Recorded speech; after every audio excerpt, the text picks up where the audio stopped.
모든 사람들이 새해의 시작을 어떻게 보냈는지 궁금하네요. 나는 올해의 시작이 정말 화려했어. 도대체 얼마나 좋은 일이 일어날 걸까 싶었지. 여러분은 첫눈에 반해 사랑을 시작한 적이 있나요? 만약 있다면 그 결과는 어땠나요? 나는 첫눈에 반해 결혼했어. 내가 사랑하는 사람이 어떤 사람인지 궁금하시다면 내 이야기를 들어봐. 인생은 정말 믿을 수 없을 만큼 놀라운 법이야. 그래, 내가 내게 말했던 그 인간 말이야. 너 정말 그런 인간과 어떻게 살아갈 거야? 너가 정말 이리도 힘들게 고생했어? 나는 첫눈에 반해 결혼했지만 그 결과는 좋지 않았어. 결혼한 지 12년이 지난 어느 날 남편은 우리 아이와 함께 집을 떠나버렸어. 정말 시선을 피하고 떠났어. 그런 상황에서 남편이 처자식과 함께 그렇게 도망가 버리다니. 나와 아이를 두고 결정을 내리다니. 삶의 두 번째 시련을 마주한 나쁜 인간, 자취를 감추고 싶다면 어디서라도 도망갈 생각이라도 있다면 조용히 집 옷만 가지고 사라지는 게 좋겠다. 진짜로 다 주고 떠난 적도 있죠? 하야 그 인간은 싹수가 노랗게 된 적이 있었어요. 자기 돈이 떨어질 때마다 저를 앞세워 돈을 빌리러 간 적도 있거든요. 아이를 데리고 다니면서 여자가 돈을 달라고 하면 안 줄 사람이 있겠어요. 이게 대체 무슨 소리야? 진짜로 이럴 거야? 이제까지 이런 집을 어떻게 할 건가? 이렇게 말을 안 하면서 대체 뭐 하고 있을 건가? 얼마나 이런 말래 또 하고 있을 건가? 술도 없는 소리 그만하고 정신 좀 차리고 당신이나 하면서 일하나 봐. 어디 봐야겠지. 그래 이대로가 남편이 어떻게 하자는 거야? 그 사람이 아이와 저를 이용해서 돈을 벌려고 한 건 하루 이틀이 아니다. 돈이 없는 게 아니고 돈이랑 원수가 되어 돈을 미친 듯이 쓰더라고요. 저랑 아이를 팔아먹으면서 돈을 번다고 믿었나 봅니다. 나도 사람인데 아이의 엄마인데 남편이 그럴 때마다 욕이 치솟아 올랐어요. 그런 소리라면서 자기가 잘 살자고 이렇게 해야 될 거야. 나 혼자 잘 먹고 잘 살자고 한다며, 애에게 밥을 먹이고 싶다며 장난감을 사주고 싶다고 그러면 어떻게 해야 해? 나가서 돈을 구걸해야 하냐? 나와 아이를 팔아먹어서 우리 생활비를 낸다고 그걸로 놀면서 돈을 쓰는 게 말이 돼? 너는 인간가? 알아. 너는 인간도 아니라고. 너는 인간도 아니야. 함정인 것 같아. 그 인간한테 속지 말라고 하는 제 이야기입니다. 저는 저와 아이의 안전을 위해 그 인간의 약을 들었어요. 이 인간은 너무나도 갑질을 하고 있었죠. 정말 이러고 있어도 되는 걸까요? 그렇지만 그 인간을 이길 힘이 없어 절망했었어요. 결국엔 아이의 안전을 위해 그 인간을 철면피로 쓰게 해주었어요. 정말 어떻게 해야 할까요? 부디 모두 안전하길 바라요. 환불하기가 조금 어려울 것 같아 솔직히 이야기를 하고 어떻게든 돈을 갚는 게 맞지 않을까요? 자신의 경제적 상황이 무너지자 남편이라는 사람이 선택한 것은 이기적인 욕망을 위해 가족을 버리는 것이었습니다. 남편의 무책임한 행동은 결국 혼자 남은 비난만 남겼죠. 하지만 더 찾아보는 게 어때요? 아이를 키울 때에는 아빠가 함께해야 다른 사람들도 존중해 줄 거예요. 그리고 억울하면 자신이 돈을 어떻게 갚아야 할지 고민을 해요. 돈을 모아서 갚을 수도 있죠. 속상하지만 저와 애가 함께 밥 먹고 살아가도록 도와주셔서 감사합니다. 이렇게 급하게 인사드려서 죄송해요. 울지 말아요. 자신이와 나도 함께 울게 돼요. 어디 가서도 건강하게 잘 살아요. 누군가 돈을 갚아주겠지만 자신이 갚을 채무는 없어요. 10년 넘게 자취를 감춘 남편을 기다려볼까요? 하루, 한 달 더 기다려보자. 이웃들의 도움으로 살 수 있었죠. 많이 힘들었지만 양육과 생계를 홀로 책임지며 살아왔어요. 일했지만 돈을 갚을 수 없었습니다. 현장에 악한 사람이 있다면? 그런 사람들이 있었다면? 몸과 마음 건강하게 잘 사셔요. 그랬어요. 남편이 집을 나간 상황에서 혼자서 힘들고 울적할 때 결국에는 찾을 곳이 없어서 어려운 결정을 내렸어요. 내가 명예를 잃게 될 걸 안다는데도 친정을 찾아가야 했습니다. 그곳은 찾아왔지만 친정에서는 용서는 없었습니다. 친정 엄마는 나를 보자마자 비난하며 2번 다시 찾아오라고 말했어요. 그럴 때 내 마음을 알아주는 엄마의 말이 아니라고 생각해요. 그는 결혼을 반대했지만 이제 와서 후회하는 모습에 안타깝고 슬픕니다. 나는 힘든 상황에서도 자식을 거론했지만 엄마의 말은 이해할 수 있었습니다. 그동안 그런 생각과 노력을 했기 때문에 지금 엄마의 마음을 이해할 수 있게 되었습니다.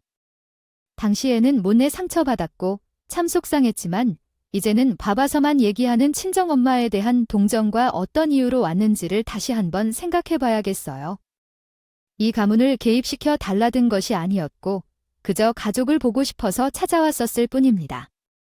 그래서 돈을 받아내려는 게 아니라는 걸 알아주셨으면 좋겠어요. 저의 모습이 못난다는 말에 상처받았고 제 원한 미움이 생겼습니다. 이젠 우리의 얼굴을 보았으니 이제 가볼게요. 그저 너가 원하는 대로 그렇게 싫었어. 당신이 마음대로 한번 살아봐. 그렇게 부모들이 반대하는 결혼을 했더니 아휴. 내가 어떻게 이렇게 살지. 이렇게 살면 안 돼. 가족의 따뜻한 품을 떠나 친정에 갔지만 결국 그곳에서도 친정어머니와 부딪혀 결국 다시 집으로 돌아가 길을 헤맸다. 친정에서 추방을 당해 혼자 자식을 키워가며 살아갔다. 다른 이에게서 듣는 게 아니었고 우리 친정어머니로부터 여기는 소리를 듣자마자 내가 무너져 버렸다. 아들과 함께 좁은 방에 가둬져 몹시 갈망도 했다. 그때 살려준 건 친정 언니였다. 눈을 떴을 때 병원 침대에 누워 있었다. 너 미친 것 같아. 얼마나 놀랐을지 모르겠어. 형태가 전화를 하지 않았으면 내가 정말 어떻게 되었을지도 몰라. 이런 망할 만한 놈들 때문에 너의 삶을 날릴 거야. 어떻게 그런 식으로 말할 수 있니? 너마저 없으면 이 조그마한 지원이 어떻게 살겠지? 어떻게 이러냐? 친정언니에게 전화했을 때는 아들이 했다. 아들이 학교를 오고 보니 제가 쓰러져 있었고 아들은 곧바로 이모에게 전화했다. 이모는 내게 달려왔고 내가 의식을 잃은 동안 아이는 어머니를 걱정했다. 이 어린아이가 너한테 얼마나 죄 내고 있는지 알아? 어머니 때문에 외할머니한테 혼났다가 집에도 못 들어갔어.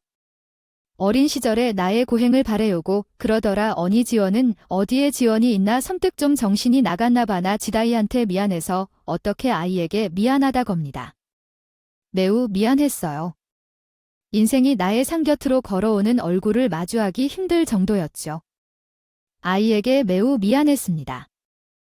그날부터 2번 다시는 무너지는 일 없을 거라 다짐했어요. 그 이후로 가끔 언니랑 오빠가 도와줬어요. 그들은 부유하게 살고 있었고 부모님의 축복으로 결혼했기 때문에 평범하고 행복하게 살아갔어요. 그러나 매번 도움을 받는 일은 없었죠. 친정을 등지고 힘겹게 살아가기 시작했어요. 돈을 벌면서 살아가는 사람들은 이렇게 지직거리며 돈을 벌지는 않아요. 어떤 아무리 애석해도 돌이 박힌 돌을 빼내지 않는다면 그건 그렇게 된다는 의미예요. 이건 마치 어디서 개소리 하는 것 같다. 내가 여왕거리한 건 아니라 당신 남편이 그것을 했다. 정신을 잃어서 우리 가게에서 폭력을 휘두른 거야? 아줌마가 바로 그렇게 얘기했어. 당신 남편으로서 우리 식당에 오지 않았으면 좋겠어. 알겠어. 종업이야. 이거 진짜 난 한번 물어봐. 남의 남편 보면 뭐 남편인데 그 어쩌다가 애를 한 명 데리고 여기 나타났는지 나는 분명히 알 것 같아.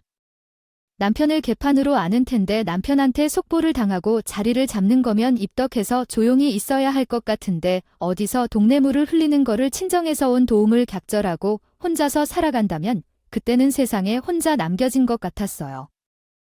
지금은 싱글맘에 대한 시야가 많이 개선되었지만 그 당시에는 그렇지 않았어요.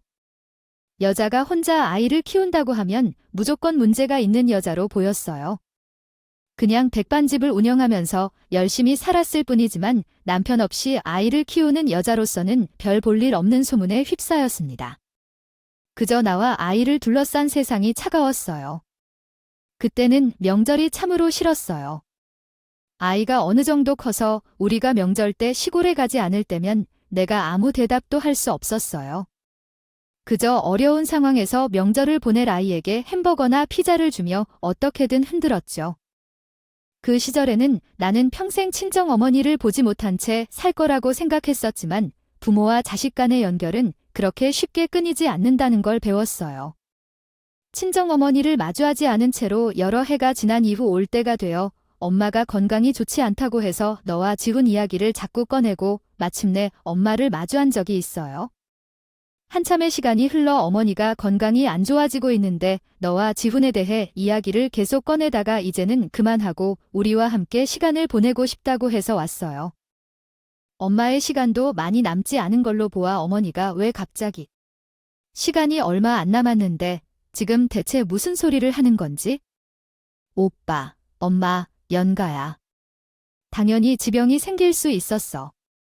너 사는데 힘들어서 말하지 못했지만 엄마가 췌장암 판정을 받았다는 소식을 오빠를 통해 들었을 때 정말 충격이었어.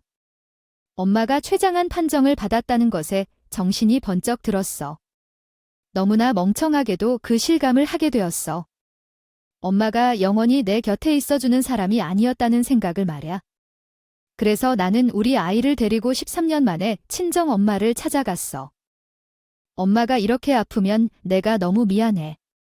13년 만에 본 엄마가 많이 변해 있었어. 그 모습을 보니까 나 자신이 너무 화가 났어. 엄마가 많이 작아지고 노력이 많이 들어 있었어. 마음도 많이 약해진 것 같았어. 내게 욕을 하며 쫓았던 그 모습은 사라졌어. 엄마는 나를 보면서 눈물을 흘리며 말씀을 이어나갔어. 독한 년, 내가 아무리 오지 말라고 했는데도 정말 한 번도 안 왔냐? 내가 뭘 미안한데 모질게 말했으니 안 왔다는 게 당연하지 신이라고 하셨는데 난 더 신이나 흔한 사람이네. 몸 아픈 줄 몰라 말이야. 그런 증오 말씀을 하셨더니 친정어머님이 20억짜리 친정 아파트를 상속하겠다고 하시더라. 13년 만에 나타난 딸이 뭘 보고 그걸 주겠다고 하는 건지 착하디 착한 친정 언니랑 오빠도 그렇게 동의를 했어? 어떻게 무슨 일 없이 그렇게 살아온 줄 알겠지? 어릴 적부터 참 부지런히 살았겠지? 고생만 다 해서 살았겠지? 겁쟁이란 말야. 그래도 어때? 어려울 땐 언제나 넌 먼저 와서 나를 풀어줬으니까. 고생만 하던 건 그만하고 너 엄마가 너무 미안해. 참 많이 고생한 걸 다 알아? 엄마, 울지 말고. 고생도 그만하고 이젠 좀 편하게 살아봤으면 좋겠어. 13년 만에 찾아온 친정은 여전히 따뜻했어. 그날 난 13년 동안 참아왔던 눈물을 다 쏟아내듯 울었지. 너무 안타까운데 엄마가 시작되었어. 엄마가 다 챙겨줄 때 난 기뻤어. 하지만 1년도 안 되어 세상을 떠나셨어. 아마도 누군가 내게 내 인생에서 가장 행복한 순간은 언제인지 묻는다면 나는 엄마와 함께한 그 1년이 내 인생에서 가장 행복했던 시간이었고 그 이야기 할 수 있겠어. 1년 동안 저와 친정어머니는 서로 13년 만에 다시 만났습니다. 그동안 서로를 그리워했고 서로를 부르기를 보상하며 서로를 불러내기 시작했습니다. 그때마다 자주 만나러 가고 같이 지내며 잘해야 한다고 약속했습니다. 하지만 어머니는 허무하게 떠나셔서 저에게 상처를 주셨습니다. 20년 동안 어머니를 찾아뵙지 못한 일이 마음을 아프게 했습니다. 이제는 울지 말아야 하며 어머니를 위로해 주어야 한다고 말씀하셨습니다. 제 잘못들을 다 되찾아야 한다고 하셨습니다. 그런데 저는 후회와 죄책감에 시달리고 있습니다. 언니가 말했듯 살아가며 엄마를 위로하고 보답을 해야 한다는데 그 과정에서 어려움이 많았습니다. 부디 우리 지환이가 저에게 그대로 보답해 주길 바랍니다. 그의 무관심한 태도를 용서해야 하지만 저는 열심히 살아가며 엄마를 위로하고 어머니를 위한 보답을 해야겠습니다. 네, 이야기를 해보겠습니다. 아이고, 잘 있었어요. 아니, 다른 사람을 만나지 않고 애와 둘이서 잘 살았을까요? 아, 그래도 당신은 그럴 줄 알았어요. 이렇게 되어야 제 마음이 노랗다. 다른 사람들이 분명히 당신 곁에 다른 사람이 있을 거라고 제대로 긴장하고 가야 한다고 했는데 난 끝까지 아냐고 했어요. 아이고, 그래도 솔직히 조금 긴장은 했지만 당신도 참 신기하네요. 잘 지냈지요? 너 어디라고 여긴다고? 너 어딜 찾아다녀요? 나가서 2번 다시 우리 근처에서 야단치지 마세요. 내 같은 사람과 함께 있었을 때 얼마나 힘들게 살았을지 알아요. 그래서 여자가 남편 없이 사는 건 문제가 있는 거예요. 맞아요. 떨어져 지나 시간이 지나니까 당신이 화낸 거 이해해요. 그런데 그런 얘기는 좀 조심해야죠. 10년 아니 20년 동안 아무 소식이 없던 남편이 나타나서 제 친정 어머님께서 20억 가치의 집을 얻어서 연락했어요. 그렇게 오랜 시간 동안 연락 없던 사람이 어떻게 제 소식을 알 것 같지요? 궁금하지요. 그리고 화나죠. 어떻게 사람이 그렇게 뻔뻔할 수 있을까요? 아니라고요. 그렇다는 말이에요. 불쌍하네요. 자식은 죽었나 살아있나, 어떻게 지내고 있는지요. 동사하며 내용을 요약하면 다음과 같습니다. 돈에 무관심한 사람이 돈 냄새를 맡았다. 정만 씨가 그 자식이 돈으로 생겨났다는 얘기를 듣고 찾아왔다. 그 자식은 돈에만 관심이 있고 정만 씨가 욕하지 말라고 했다. 해당 자식은 무책임하지만 착한 사람이다. 그 자식은 사람들을 좋아하지만 생각을 잘 하지 않는다. 돈에 대한 매력으로 책임 없이 다가왔다. 사람이 변하지 않는 점이 경이로웠다. 남편은 다른 사람에게는 무관심했지만 돈에 대한 관심만 있었다. 차가운 남편은 돈을 빼앗았고 가정생활은 안 좋았다. 친구를 통해 아이에 대한 도움을 받았다. 남편의 친구는 재수 씨를 통해 아이의 도움을 주었다고 말했다. 어릴 적부터 이웃 아이라고 생각하고 지내던 삼촌 정만이 남편 친구들 중에서 유일하게 꽂히만한 성실한 삼촌. 함께 있을 필요도 없는 연락을 받은 게 싫었어요. 그런데 정만과 아내는 매번 우리 아이 안부와 생일을 기억하여 선물을 보내줬어요. 아이도 삼촌을 따르며 잘 지내고 있었죠. 어느 날 삼촌과 남편이 주고받은 연락 중에 우리 가정의 상속 사실을 알게 된 거였어요. 남편은 물론이고 정만이도 이 사실을 알려주었어요. 정만 씨와 부인이 어떤 잘못을 저질렀겠느냐? 옆에 그런 사람을 두어서 잘못인 거야? 당신은 돈을 정만 씨에게 무한하게 빌렸다. 나는 당신이 늘 돈 때문에 나에게 오는 거라고 생각했어요. 난 선만 다 컴플라이언트하는 당신의 모습이 싫어졌어요. 그래서 내일 이 나라로 왔어요. 하지만 이렇게 말하면 안 돼. 정말 그립고 아픈 게 아들, 아내와의 시간들이었어요. 처음에는 젊은 장문에서였지만 도저히. 온화했던 여성은 어디로 갔을까요? 그 말이죠. 온화했던 여성은 어디로 갔을까요? 온화했던 여성은 자신에게 잘해준 사람을 만나 혼자 살겠다고 도망치지 않았다면 나 또한 내 단단한 성격을 유지했을 것입니다. 그것을 모두 만들어 놓고 대체 무슨 얘기를 하고 있는 건지, 자신이 어쩌면 세상에서 자신만 알고 있는 것인지 그냥 대화를 해도 이 사람은 사람이 아니라는 생각이 들었습니다. 내가 잘하거나 못하거나 혹은 어디서 개소리를 하거나 돌아다니는 것에 상관없이 내가 그 말을 믿을 수 있을 것 같았어. 내가 한번 상황을 바꿔 생각해봐. 이미 몇십 년 전에 자녀와 부인을 버리고 도망간 남자에게 어떤 신뢰를 가질 수 있을까? 내 개소리하지 말고 지금 내 집에서 나가. 나는 힘을 다해서 그 인간을 밖으로 쫓았어. 비방을 하며 폭언을 내뱉으면서 말이야. 그렇게 무시를 하고 비바람을 쏟아내야 그 인간이 얌전해질 것 같았거든. 그러나 그 인간은 포기하지 않았어. 계속해서 너와 아이에게 잘할 거야 하면서 한 달 동안 계속해서 접근했어. 나는 너가 보낸 소포를 받았어. 아이 홈쇼핑을 보다가 너랑 딱 어울리는 것 같아서 보냈어. 예전에 당신이 원피스를 좋아했잖아. 그래서 당신 생각나서 사서 보냈어. 아이야, 내가 밥도 못해 먹을 정도로 능력이 없으면 당신에게 선물을 보낼 수가 있겠어? 나 좀 믿어줘. 그 이유는 정말 간단했어. 자신을 받아들여 달라는 게 그 사람의 유일한 목적이었거든.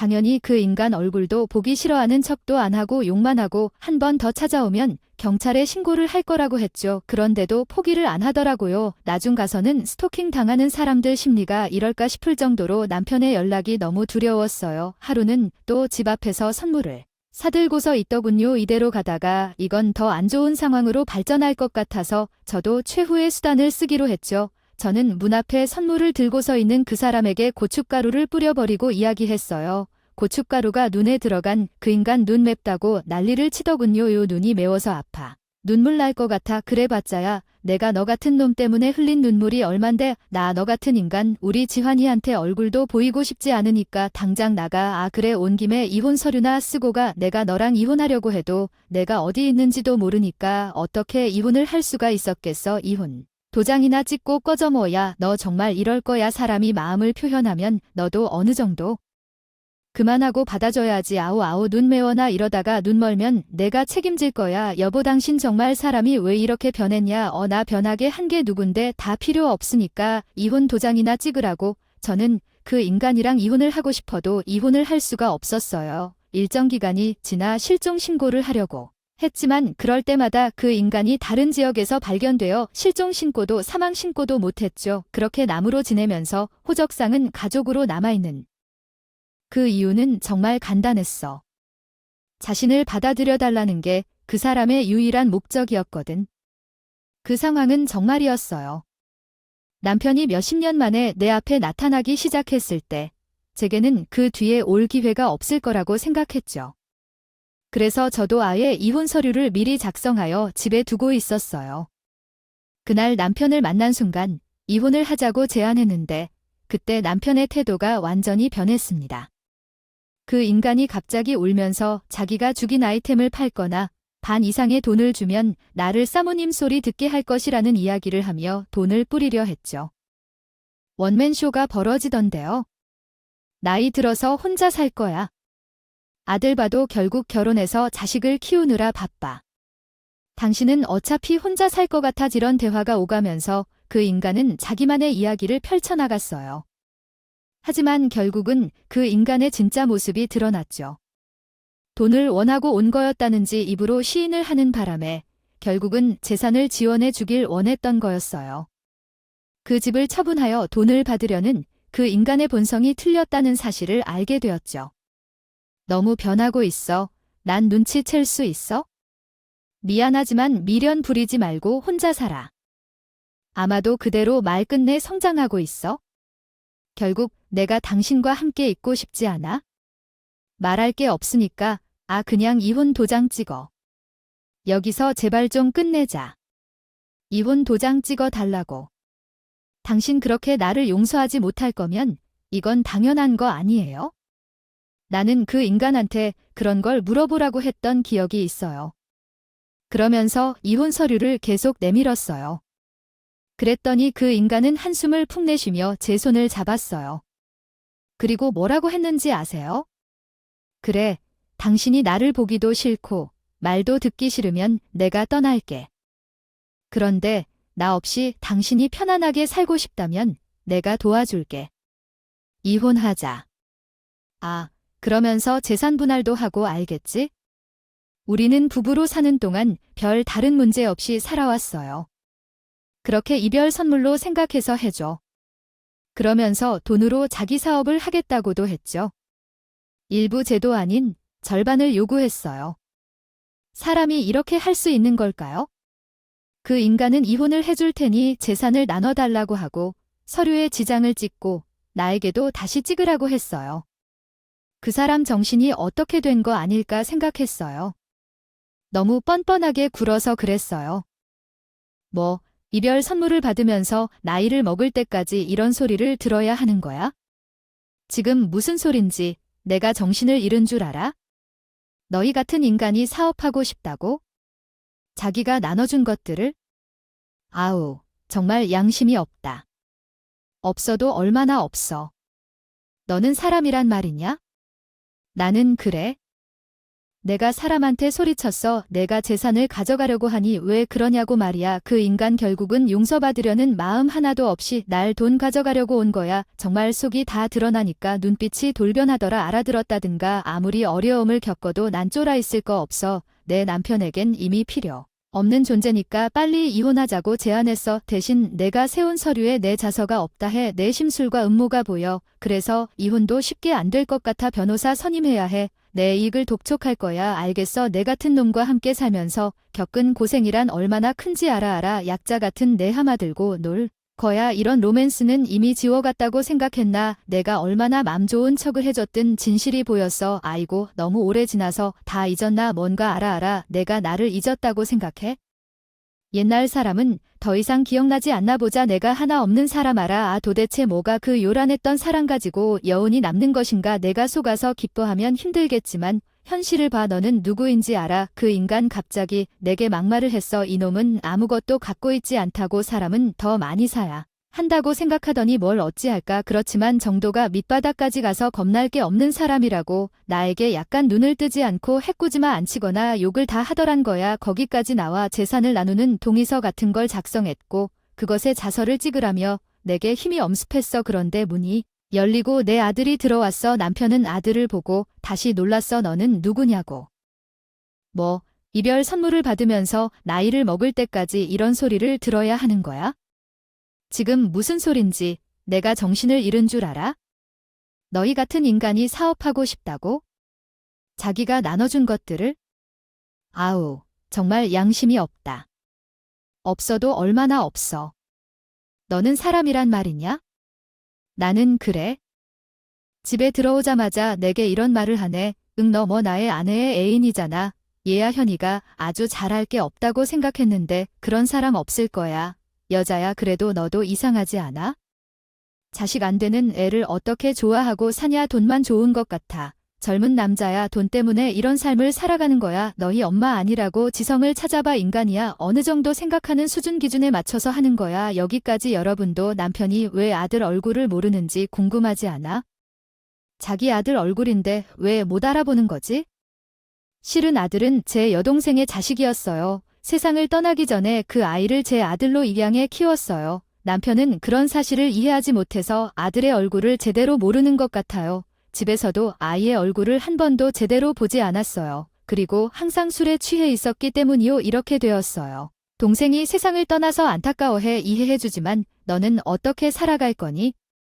무턱자할 하다면 상대방이 원할 것 같아. 너 자신만 울고 있으면 돼. 그런 생각은 하지 않아. 좀 미래를 생각해봐. 부친 집에는 복잡한 일이 많았어요. 제 밑에 여동생은 미혼모로 조카를 낳은 후 하늘나라로 떠나는 상황이었어요. 그래서 친정어머니가 계속 조카를 키웠는데 이미 연세가 있어서 저는 조카를 입양했어요. 친정 누나와 누님은 이미 아이들이 있었기 때문에 저가 입양했어요. 아들도 마찬가지로 저격제 이모가 저를 알아보고 있음에도 불구하고 제게 엄마라고 부르고 존경했죠. 뭐, 이별 선물을 받으면서 나이를 먹을 때까지 이런 소리를 들어야 하는 거야? 지금 무슨 소린지 내가 정신을 잃은 줄 알아? 너희 같은 인간이 사업하고 싶다고? 자기가 나눠준 것들을? 아우, 정말 양심이 없다. 없어도 얼마나 없어. 너는 사람이란 말이냐? 나는 그래. 저는 제 아이와 서로 의지하며 살았어요. 아들이 집에 들어왔을 때 남편이라고 하는 인간한테 욕을 듣고 있는 모습을 보았고 아들이 당연히 분개했어요. 아들은 빠르게 집으로 들어와서 제 손을 끌고 있는 남편을 걷어차고 역사를 잡고 무서운 표정으로 말했어요. 남편이 어디서 그런 언동을 한다고 그러냐고 물었지만 아들은 자랑을 하지 말라며 꾸짖었죠. 주말에 회사를 나와 집으로 돌아온 아들을 보았고 남편은 아들의 성장한 모습을 인식하지 못했습니다. 남편은 아들에게 소리쳤고 그때 아들은 아무 말도 없이 눈물을 흘리며 그 속어 해커로 변했습니다. 남편은 아들의 얼굴에 손을 댔지만 아들은 명함을 던져 남편을 쓰러뜨리고 나는 대한민국 검사야. 나는 못 베어먹어 라며 소리쳤습니다. 검사 일을 하는 경우는 벌어진 범죄자들보다 더 많이 배운 것 같은데 아들의 명함이 검사라고 자부심을 느꼈습니다. 남편은 땅에 눕혀 숨을 고르는 동안 아들이 말하는 것을 듣고 그 명함을 주워 들었습니다. 그 인간이 아들의 명함을 보자마자 얼굴이 창백해지더라고요. 하지만 그럴 만한 이유가 있습니다. 그 인간은 자기 입으로 밑바닥 인생이고 빵에도 다녔다고 말했거든요. 아들은 아빠를 지켜보며 말했습니다. 적어도 당신이 양심 있다면 우리 앞에 나타나면 안 돼. 왜 또 돈 때문에 앵벌이 할 사람이 필요했을까? 그러자 남편은 다시 그 방으로 들어가 밥을 먹고 썩어가며 살라고 했습니다. 아이를 생각해 소름 끼치는 소리를 한 것 같아요. 아들은 아빠를 검사로 보고 경찰에 신고했습니다. 집에 있던 모든 일들이 CCTV에 담겨 있었기 때문에 남편은 증거로 묶였습니다. 남편은 제게 상처를 주고 경찰에 잡힌 죄인으로 판결을 받았습니다. CCTV가 있었던 이유는 친정 엄마가 걱정스러우셔서였어요. 엄마에게 설치한 홈캠은 저를 구해주었습니다. 그 이후 남편은 경찰에 신고당한 후 경찰서에서 그 인간의 진실이 더 드러났어요. 하지만 제가 여전히 그 사람과 서류적으로 부부관계에 있어 남편 역할을 하고 싶어 했죠. 재산 문제에서는 모님의 상속과 함께 해결하려고 했어요. 남편이 한 사업도 거짓이었고 그 인간은 벌어놓은 빚을 갚으려고 저를 이용했어요. 그리고 진실 중에는 사람우들이 살아갈 수 있을 정도로 야속한 것도 있었죠. 그 인간은 교도소에 있었지만 그 이후에도 정신 차리지 못하고 돈을 요구하러 왔었어요. 그런 인간들도 있죠. 지난 일들로 인해 아이와 지환에게 참 많이 죄책감을 느꼈어요. 지환이가 도와줘 정말 다행했어요. 인간은 참으로 변할 수 있는 존재라고 생각해요. 저는 내 아들이 지환과 함께 검사를 받는 모습을 지켜보았습니다. 지원이가 너에게 말하면 너가 속상해할까봐 나랑 통화하면서 그 소리를 말았어. 아이코 너 절대로 2번 다시 그 인간과 역전 생각도 하지 말고 알겠니? 편지 같은 거 보내도 답도 하지 말고 양심 없어서 널 면복하라 할 놈이야 맞지? 그렇게 생각을 하면서도 정신 못 차리고 나이 들어도 자녀랑 아내를 팔아먹으려는 인간이었어. 남편의 치부 앞을 모르고 제 상속받은 돈을 빼앗으려 든 모습을 보는데 그저 안타까운 생각이 들더라고. 삶을 낭비하는 놈이구나 하는 생각이었어. 아들의 신고 때문에 경찰에 체투됐고 결국 남편은 내게 돈 한 푼도 빼앗지 못했어. 그놈은 만족하며 세운 모든 계획이 물거품으로 되돌아갔고 마침내 늙은 나이에 초라한 모습으로 인생을 마감하게 됐어. 이 결말이 또 뭐냐고 물으면 그놈은 다시 감옥으로 가게 됐어. 무슨 죄를 저짓고 보위를 하다 나온 건지는 모르겠지만 사귀지 않고도 다른 데까지 얽힌 사건이어서 완전 난리가 났지? 나와 연락하려던 때에도 아직 집행유예 상태를 지키고 나온 거야. 그러나 잠시 후 교통사고를 당하며 다시 감방 생활을 맞이하게 됐어. 이제는 그 인간이 어디 있는지 알아서 정식으로 이혼이 가능해졌고 아들은 저를 지키기 위해 접근을 막기 위해 성금 금지 신청도 했어. 마음이 원하면 저놈을 계속해서 추적하고 싶지만 그럴 필요는 없어. 내용을 한글로 옮기면 다음과 같습니다. 저는 답할 수 없어요. 먼지만한 죄라도 더 얹어서 평생 그 철창에서 못 나오게 하고 싶다고 말하는 아들을 제가 막았지만 묻히지 않아도 그가 알아서 망할 거예요. 그러니까 아들아, 너는 더 이상 그런 놈한테 마음 쓰지 말아야 해. 이렇게 저는 제 인생에서 가장 어두웠던 순간들을 이겨냈어요. 아들 덕분에 말이에요. 여동생의 자식이었던 제 아들을 제가 마음을 다해 키우고 사랑으로 살아간 덕분인지 이제는 아들이 제 인생을 구해줬네요. 현재 저는 친정 오빠가 있는 미국으로 이사를 하려고 합니다. 아들도 그게 좋을 것 같다면서 저를 적극 지지하고 있고요. 이제는 모든 짐을 내려놓고 정말 마음 편안하게 살 수 있을 것 같아요.